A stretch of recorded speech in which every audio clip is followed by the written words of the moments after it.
Welcome back. I wanted to make a video today about knife fighting and why I'll never train it. I have lots of friends I see making knife fighting videos, and that's great. They devoted their life to it, and I spent some time over a 4-year period on and off in the Philippines learning knife toting techniques, as they're called. But later I met a friend, and I was never quite sold on him, right? If someone has a knife on me, I'm just going to give them what they want.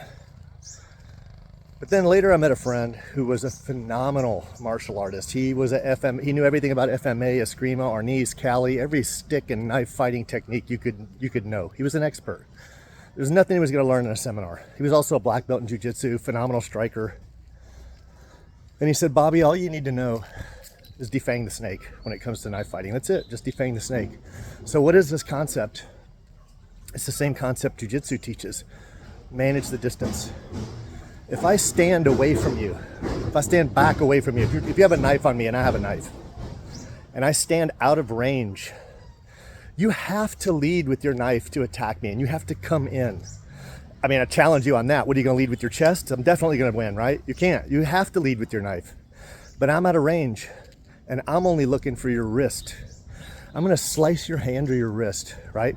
That's defanging the snake. Now, I don't have to rep that. I don't have to be repetitious to be good at that. It's just simple coordination. It's like catching a ball or playing tennis, or anything you do builds coordination. I don't have to rep it. All I have to do is defang the snake. You're not going to lead with your chest. You're going to lead with your knife. So every video of knife fighting techniques, you watch it, go look all over YouTube. The person's always trying to, the offensive person's trying to stab the neck or the body, and they have to come into range. Yeah, stay out of range. What are they going to do? They're going to lead with the knife, and you're just going to hunt the wrist, the closest thing to you. You don't have to rep that. It doesn't take repetition. You don't have to master it.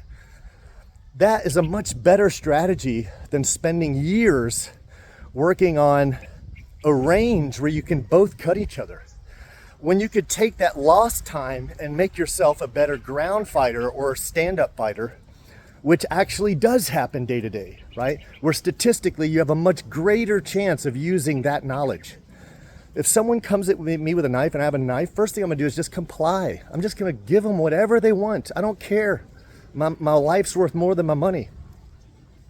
But if I'm backed in a corner and I absolutely have to fight, and I have my knife with me, and you know, I can't say whether I do or not, I'm a foreigner in this country, but I'm gonna hunt, I'm gonna stand as far out of range as possible. You're gonna have to come in range, and let's see if you can get to my body before I can get to your wrist.